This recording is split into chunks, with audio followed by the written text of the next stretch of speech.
Hey guys, thanks for joining. Let's give it a minute and we'll go ahead and get started.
All right, let's go ahead and get started. So I looked back and it's actually been over a year that I've really done anything significant on contracts. So I wanted to just review several contracts that I've come across, and these are what I'm going to do. So I wasn't going to do anything in the 1 to 4 or the third party, or the traditional 3 or 4 that we tend to use all the time. I could honestly do an entire day just on the 1 to 4. So I wanted to do 4 from the seller side, 4 from the buyer side. And so I am just going to launch in and bring these up real quick.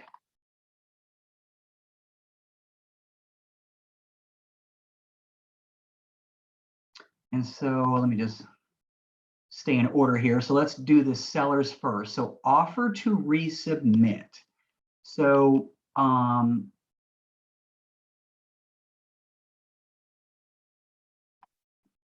going to pull this one up, and this obviously, so I've categorized these in the compartments of buyer seller, but if, like, so as an example, this is for the seller. However, if you represent a buyer, you may get this and not understand what it's for. So this is Txr Form 1926, and it basically says seller's invitation to buyer to submit new offer, which implies that an offer has already been submitted. Okay, and so a lot of times in this hot market, I'll get from agents, the question of, well, my buyer's lost out on 15 contracts. How am I supposed to know what they're asking for? And so a smart seller's agent will kind of have this at the ready, because if you look at this, it says, number 1, seller does not accept the above referenced offer you submitted. And it then goes on to say, you are invited to submit another offer, which seller may more favorably consider if. And so it's at this point that hopefully the seller's agent has communicated with the seller and gotten permission to put down various things. So it could be price, it could be buyer needs to pay for the title policy. And although it says consider, right, it doesn't say it's going to be accepted, but it is a document that further kind of tips their hand in terms of what they're looking for. Now, a lot of times this is used when the offer submitted is just so low and ridiculous, they're not even going to entertain it, but they want to at least throw out there an option to resubmit something. And so it says in paragraph 3, this communication and invitation is not a counteroffer. The property remains on the market. Seller may consider other offers and accept another offer.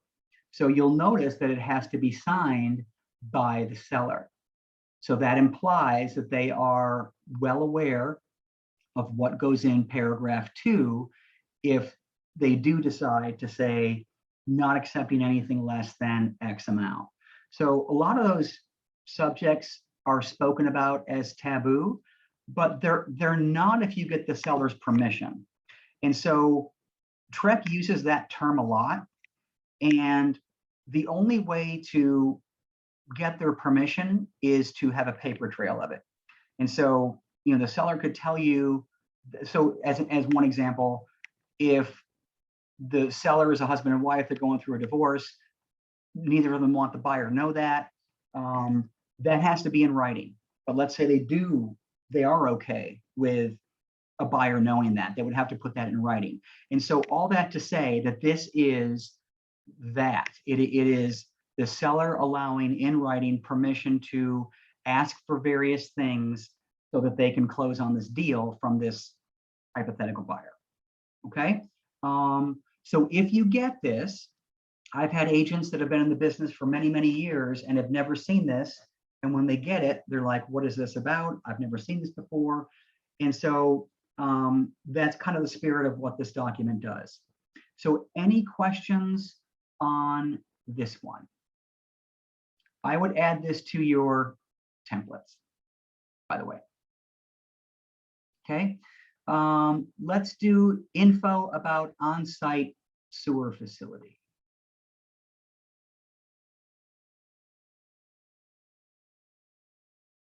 Here we go. So I will admit that, you know, I have always lived in suburbs. And when I first got my license, I had no idea what an on-site sewer facility was. I thought that maybe it was some fenced-in area where the sewage plant was, you know. And so if you're like me, you're probably wondering the same thing. So this is just a fancy name for a septic system. And so especially in more rural areas, even maybe occasionally not a rural area, there's plenty of places that are in a city's boundaries or a town's boundaries, but still works on a septic system.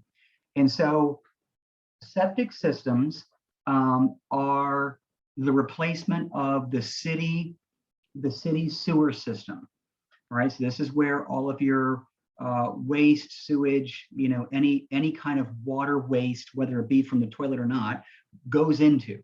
And they are varying sizes, and but they are a mechanical element of a home, and they are buried under the ground. And some of them have what they call an aerobic system, which sprinkler heads come out of the ground and they aerate the water or the soil around it. Some do not have that, but this is a holding tank that treats the sewage that comes from a home. Okay, now all that to say that if that exists, then a buyer is entitled to know about that system, because they are complex and they do have a life cycle. And it is about 20 or 30 years. So if you're buying a home and the septic system is getting to be around 20 or 30 years, the buyer is going to want to know that. And then similarly, they're going to want to know when was the last time it was serviced or maintained. Now, these things typically don't need to be maintained a whole lot. On occasion, they need to be pumped out, but it's not an every year thing. It's an every several years thing. And so you can see the line of questioning here on this. Now, this is a seller deal, right? So if you represent the seller, then, and they have a septic tank on their property, it's up to you and them to disclose everything about that system. All right, and so it asks about the maintenance of it. It asks about permitting, all sorts of things. And it also asks for any documents that are relevant to this. So if you even if you represent the buyer, but especially if you represent the seller, like all of these things, the more you can share and disclose, the better off you're going to be. So if you represent a listing that has a septic system, please get the most recent records and anything you know about the septic system. It is similar to a foundation repair in that if something does go sideways with the septic system, the new buyer is going to want to know who put it in, who serviced it, and all that good stuff. Okay. Any questions on information about on-site sewer facility? This should be in your templates that I've included. Okay. All right. So next one on the, let's do the buyer contingency, because the next one in the seller row is the notice regarding contingency. So let's do both of these. So you'll notice that if you represent a buyer and you go to search zip forms for the contingency contract, you'll search the word contingency and nothing will come up. Well, that's because it's called something different. It's called the Addendum for Sale of Other Property by Buyer. It is a Txr Form 10-6 or Txr 1908. And what this basically says is that if you represent the buyer and they have to sell a home that they currently own to go buy the one that you're wanting to put an offer on, this protects them in case that home does not sell. So it says in paragraph A, the contract is contingent upon buyer's receipt of the proceeds. That means they got to get the payout from this home, from the sale of buyer's property at whatever address, on or before, whatever that closing date is. So I always recommend adding a couple of days onto this or onto your new contract that you're looking to close on in case something gets delayed here. Okay, so let's say the on or before date is October 1st, and you've got things buttoned down with the home they're about to move into. Maybe you make the closing date on that October 5th or October 7th. Okay, so it says if the contingency is not satisfied, meaning that if that home doesn't sell or anything about that causes that home not to sell, or waived by buyer by above date, which means it says the buyer is going to raise their hand at some point and say, forget what I told you, I don't need to sell this home to buy this home, that's fine. So if that doesn't happen, or if the home doesn't sell, the contract will terminate automatically and the earnest money will be refunded to the buyer. So if the closing date for this home is October 1st and it doesn't close by October 1st, or that closing date moves, buyer has an out. Okay, so that is the basic concept of what a contingency contract is. Hopefully you understand why this is a less strong offer to the seller if their current home isn't under contract or isn't already listed. I get that question a lot. What should we do first? So I think that if your buyer has to submit a contingency, they're in a much stronger position if their current home is already at least on the market, if not under contract. Will that cause a gap in being out of their current home and getting into this one? Probably, but there's a lot of Airbnbs and long, short-term solutions to that issue.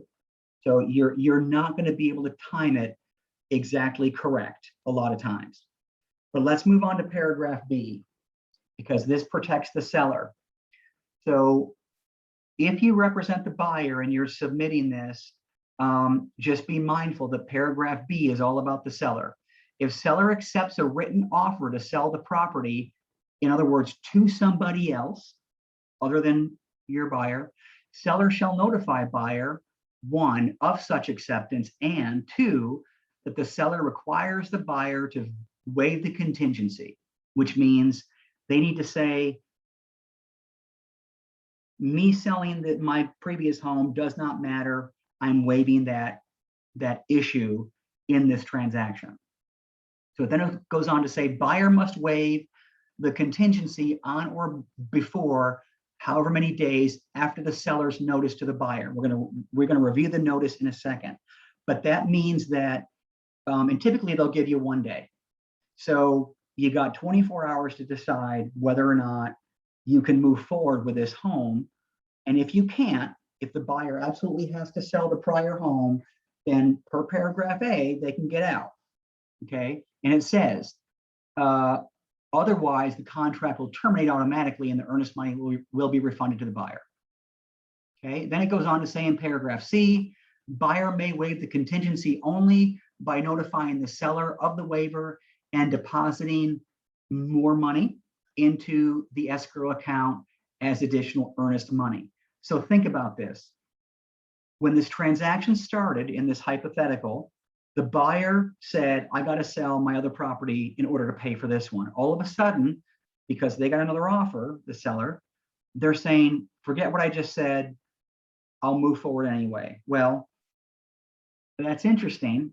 I don't know how you're going to do that. And so the seller might say, okay, I believe you, but that's risky to me. So you're going to deposit more money per paragraph C. Why? Because if something does go sideways and the buyer loses their earnest money, well, then the seller's going to get that much more. Okay.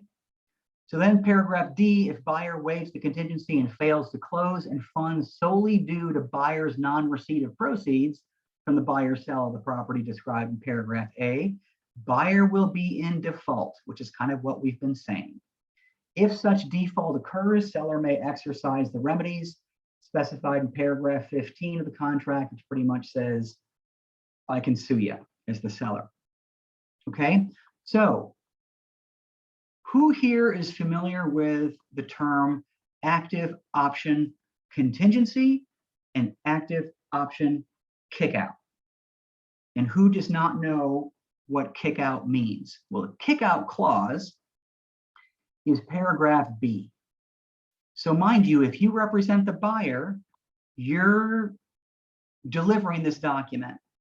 You do not have to fill in paragraph B, which pretty much removes the seller's ability to take any other contracts. Now, if you don't believe me that such statuses exist, and this is just North Texas MLS, it might be different elsewhere, but here is the detailed search for a home. I've deselected all. You'll notice that there's active contingent. Watch what happens to the matches, okay? 21. Watch what happens when I add active kickout. 26. So 21 agents did not require paragraph B to be filled in, but 5 did. Okay, so let's talk about how else you can use this. If you have a buyer that you simply can't find a home for, and you've submitted offers and you've been declined, I would suggest coming to the MLS and not just looking at actives, but look at just the kickouts, because they are sellers that have said, if I get a buyer that presents me something better, I'm moving forward. And so in this case, there are 5 of them. And that is a great tactic. Instead of kind of beating your head against the wall, trying to just submit offer after offer, not knowing why the seller isn't accepting your offer. Okay, so please don't discount that tactic to try and get a buyer into a home. Any questions on what is affectionately? I have a question for you, Brad. Yeah. So if you submitted your contract and you're going through the process, and then the seller gets another offer, how do they how do they have to prove to you that they actually do have a legitimate offer, before you have your buyer giving them more money? Well, you don't, but we do have a form that I was going to go over in a second that is a legal document that says they've received another offer and you need to waive the contingency.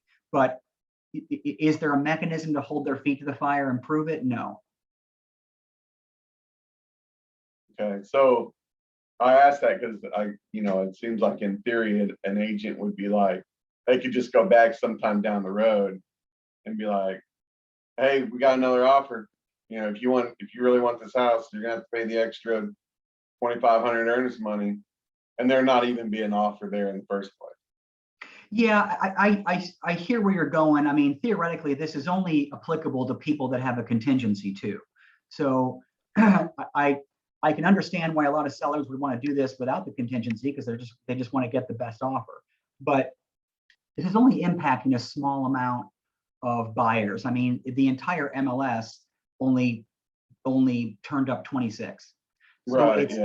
Yeah. So it doesn't happen a lot. But if you as the buyer want to see proof, then you can ask, but there's nothing that mandates them from proving it to you. And I don't know logically why a seller would want to do that unless they really did have an offer. I mean, why would they want to start all over again? I mean, if that were the case, they shouldn't have accepted the original offer. Yeah, well, I think about the situation with Jess and that agent on the other side of this one, the last house that they had under contract, and a lot of the actions by the agent seemed a little suspect. So sure, that's what brings up the thought to me. I hear you. I so hear you. And for as many great agents there are out there, there are those that either don't know what they're doing or have a different agenda. And just as a reminder, it's really not our job to police the other agents. You just kind of have to take them at their word. But I hear what you're saying.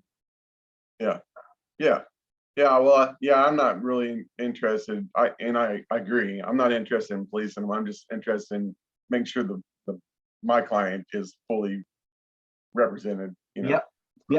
Completely agree.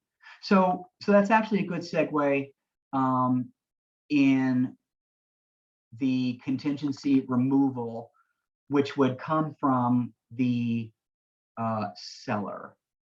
So this is notice regarding contingency under addendum for sale of other property by buyer. Man, that's a mouthful. So this is, to John's point, if the seller was presented with another offer. This is a really kind of cut and dry one pager, but it is a two-part participation. Okay, and so let me just explain that. Seller, buyer, contract regarding XYZ 123 Main Street. Seller's notice to buyer to remove the contingencies. One, seller has accepted another written offer to purchase the property. So this is an association form. If it's coming from a licensed realtor, it better be the truth. Number two, buyer may waive the contingency by notifying seller in writing of the waiver and depositing any required additional earnest money with the escrow agent within the time required under the addendum for sale of other property by buyer. That was that, in my example, that one day. If buyer does not waive the contingency and deposit the additional earnest money within the time required, the contract will terminate and earnest money will be refunded to the buyer. So they are in essence kicking out buyer one.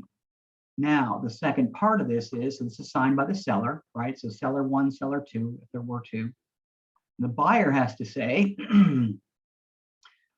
either one, buyer waives the contingency and deposits the additional earnest money with the escrow agent. This satisfies the in writing piece. And then it says, or buyer does not waive the contingency, the contract is terminated and the earnest money will be refunded to the buyer, signed buyer one, buyer two. Okay, so this is one of those deals kind of like the lead-based paint addendum where it requires input from both buyer and seller, same thing happens here. Okay, so hopefully this doesn't happen, but as in my example earlier, 21 out of 26 listings right now that are active contingent don't require this. 5 do, right? If I were representing the seller, I would always ask for a kickout clause. In today's market, you bet. You bet. Okay, any questions? All right. And let's finish up with the seller, the property improvement district addendum. This is a new one. And this is a seller-driven document. So you need to find out on behalf of the seller if they are in a PID or a property improvement district, because there are fees for that. So just as a reminder, what is a PID? It is land that was owned or is managed by a town. A developer comes in and says, I want to build 400 homes on this land. Will you help me pay for the town? Will you help me pay for roads, water, sewer, electricity, and basic infrastructure? Town says, yes, I will, but that comes at a cost. And that is the PID. They are typically 30 years long, and they add an extra $100, $200, $300, $400, $500 onto a monthly payment. There are several checkpoints that notify the buyer that that exists. One is the title company, one is the lender. However, Txr has gotten ahead of this, I'm sure because there have been issues, that says, look, seller, if you know that one exists, disclose that up front, because this could be an absolute deal breaker. Because if think about that, if you're showing buyers and they've been pre-qualified for a monthly payment of $1,800, that needs to include something like this. If it does not, if that's only principal, interest, and taxes, then you can't show them homes that have a PID, possibly, unless all in, principal, interest, tax, insurance, plus the PID assessment equals that $1,800. So this is a disclosure mechanism on behalf of the seller. And it says in big, bold, capital letters, an assessment has been levied against your property for the authorized improvements, which may be paid in full at any time. If the assessment is not paid in full, it will be due and payable in annual installments. And that's what usually happens. It is again, an extra couple of $100 thrown on top of your payment. Eventually, we're going to get to a point where these expire and the homes will be 31 years of age or older, and those PIDs will have gone out, but we're not there yet. But it goes on to say the exact amount of the assessment may be obtained from whoever that municipality is. This is the seller's responsibility, by the way, so we're not in charge of helping them fill this out. The exact amount of each annual installment will be approved each year by whoever, and then your failure to pay an assessment or annual installment may result in penalties and interest being added to what you owe. Okay, so this discloses that there is one and asks for documentation on what the amount is. Okay, this is a new one, and this is a big deal. If you represent a listing and it is in a property improvement district, it is mandatory, just FYI. Any questions on the PID form? Okay, let's move to buyers. We've done contingency kickout. Let's go to notice of withdrawal of offer.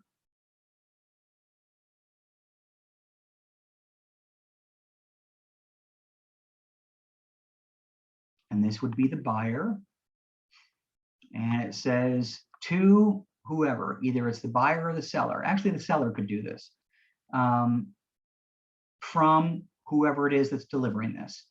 Concerning property at X, The more complicated option is option A, which is this notice is to confirm that, let's just say, in our case, the buyer has withdrawn all previous submitted offers, counter offers to purchase or sell the above referenced property.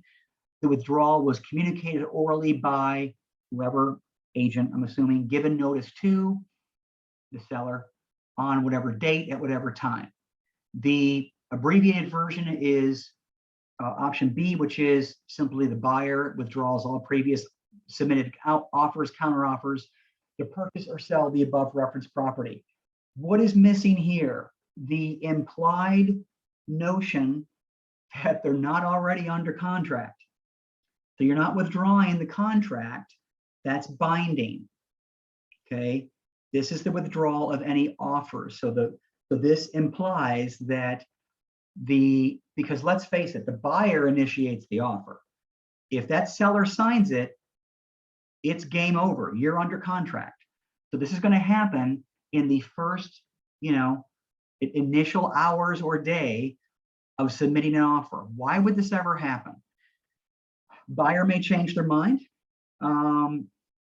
Buyer realizes they really can't afford what the lender pre-qualified them for. A more dangerous scenario is when you have a buyer that insists that you submit multiple offers on multiple homes. And you have to play cat and mouse and trying to beat the clock with any offer being countersigned in that scenario. And I've talked about this recently with a couple of agents. That's a very dangerous scenario to get in because they are theoretically on the hook for the earnest money and option fee. Now, you may not think that, but that is the case. If you submit 3 offers and they're all accepted, can you get out of 2 of the 3? Yes, within your option period, but you have to still pay for that right. So the option money and the earnest money have to be delivered. So I personally would not allow that to happen. This goes outside the boundaries of I got to do what my client wants me to do. That to me, that's unethical. That's a sidebar. We're not really talking about multiple offers, but we are talking about this one form that just pumps the brakes a little bit in a scenario where your buyer has submitted an offer that they just want to kind of back out on. Okay, so if there was ever a contract where time was of the essence, man, it's this one. All right, so this is a notice, so it does not necessarily have to be countersigned by the seller. The only reason why that's down here as 2 options is because it's up here as 2 options. So once you've deemed that it's to the seller from the buyer, any contract in our world that just says notice typically does not require a counter signature. It's kind of like that notice of the notice that a buyer would send to a seller that says, this is my option period, inspection came and went, I'm out based on that. That's a notice that doesn't have to be countersigned. Same principle here. Okay. Next is the authorization of a hydrostatic test. There is a contract for that. So what is a hydrostatic test? Well, if you are buying a home that is older than, I would say, 30 years, and or it has had foundation repair, and they can't prove that one was done when the foundation repair was finished, because that is normally done by a foundation company, because the last thing they want is to be on the hook for pipes that they've damaged as a result of moving a 2,000 square foot slab. So that is normally done. However, the buyer can ask for one, and this is the addendum that needs to go with that request. Why? So what is a hydrostatic test? It is a test that a licensed plumber does, not a handyman, a licensed plumber does, that looks for leaks in pipes or a sewer or sewage pipes going to and from the house, or a boiler in commercial property. And so you would typically not want to do that unless, again, home is old, copper piping maybe, or there was foundation work done and they can't prove that one was done. Okay. This is generally a good idea to do. I've seen these done and turn up stuff that the buyer would never have known otherwise, but it comes with risk. Now, there are a couple of kinds of hydrostatic tests. It is nothing more than, as the term applies, hydro water, pumping water through the pipes and understanding where, if there is a leak, where's it coming from. There's also an instance where they pressurize the pipes, which is kind of where the risk comes in. And so with anything outside of a general inspection, because an inspector is kind of looking underneath the hood, right? They're not doing anything that could potentially harm the home necessarily. But a hydrostatic test, you're kind of getting into that area.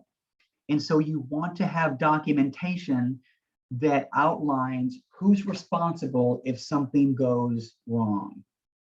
All right. And so if it is a really old home, I mean, if you go up to Denison, you're not getting a home for a lot of times newer. There's a lot of homes that are built in 1900, 1930, 1940. You're going to want to have this document if you choose to do this kind of test in a home like that. So it says, consult a licensed plumber about the scope of hydrostatic testing and the risks associated with the testing before signing this form. Notice it says about the scope of what is about to be done. It could be not a big deal, it could be a big deal. So make sure that the buyer understands the risk. Authorization, seller authorizes buyer at buyer's expense to engage a licensed plumber to perform this test. In other words, the seller ain't paying for this test. So buyer pays, but then it says allocation of risk. Number one, seller shall be liable for damages caused by the hydrostatic plumbing test, or buyer shall be liable for any damage, or buyer shall be liable for damages caused by that test in the amount not to exceed X. Okay, so it's a one-pager. There's three options. Is it vague? Number three is, I mean, if something happens, maybe you don't know, maybe the seller doesn't know it today. Maybe they find out 3 weeks from now and then it's lawsuit time. But that applies to anything we do. So just FYI, I think it should be black and white. It's either 1 or 2, in my opinion. Okay. Any questions on what this document is for? This is a Txr document. Okay. All right. Lastly, inspector information. So as part of the templates that I suggest you create, I have added in for your protection getting inspections. That's just information about why it's so important. But this is a paper trail of what their decision was. And it also kind of touches on something else that I've mentioned before, which is what is our role in recommending inspectors. So it says the attached list includes inspectors licensed by the Texas Real Estate Commission. So for those of you that don't know, Txr governs real estate agents, inspectors, and appraisers. Just FYI, that's why all those folks are able to schedule an appointment through showing time to get into that home, do what they need to do. And may also include other persons authorized by law to perform certain inspections. For example, termite inspectors, engineers, electricians, plumbers. The list is not a complete list of all inspectors that may perform inspections. You meaning the buyer, may also obtain a list from other sources. For example, your local telephone directory, the internet.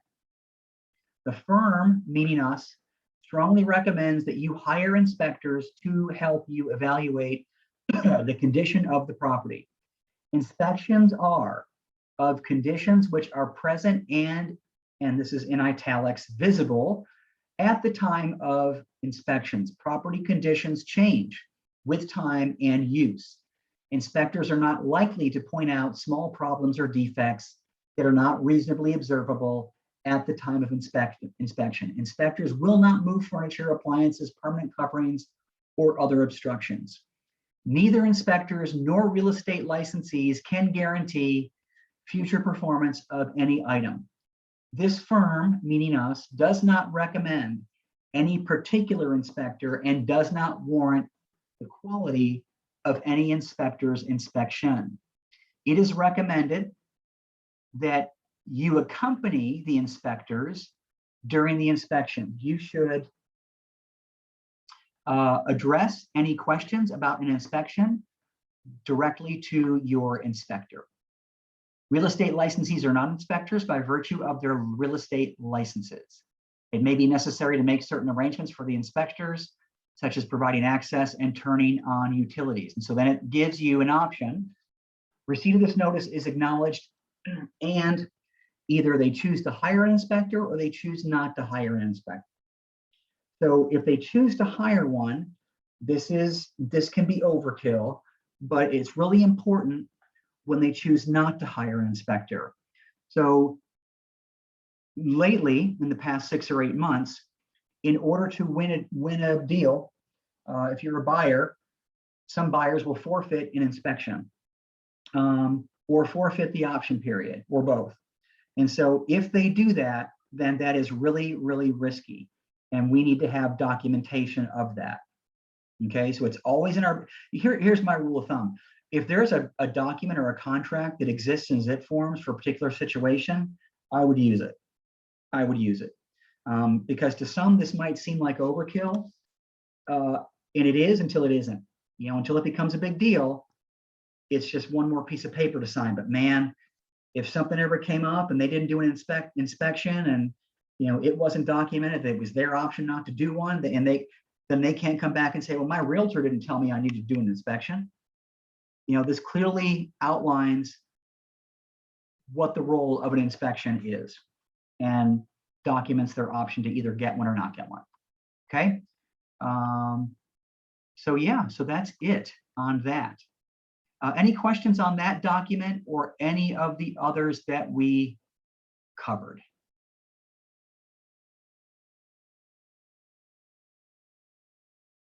No? Hey, quick question. Yep. So for the other one, the notice of, I don't know the exact name, but it was to take back the offer. Basically, would it work for a situation where, like, let's say the buyer offered and then the seller is just taking their time and not responding back? Okay. And they find another property, let's say. 100%. Absolutely. That's a great example, because in your mind, you could think that they've moved on, and all of a sudden the next day you get a signed contract. Well, and what makes that a gray area is because if you remember in real estate school, the seller does not have to respond to you. And so where does that leave a buyer that wants to move on? And so that's a great example of an instance where you would use that form. Just to make it crystal clear, you're moving on. Great, thank you. Yep.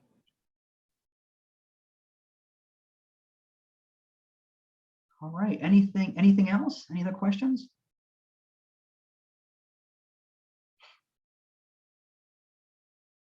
All right, good deal. Well, thanks for joining me. Those were all the contracts I had, and we'll do another one of these in a little bit, but thanks for joining me, and I will see you next Thursday at 1. You guys have a great rest of the week.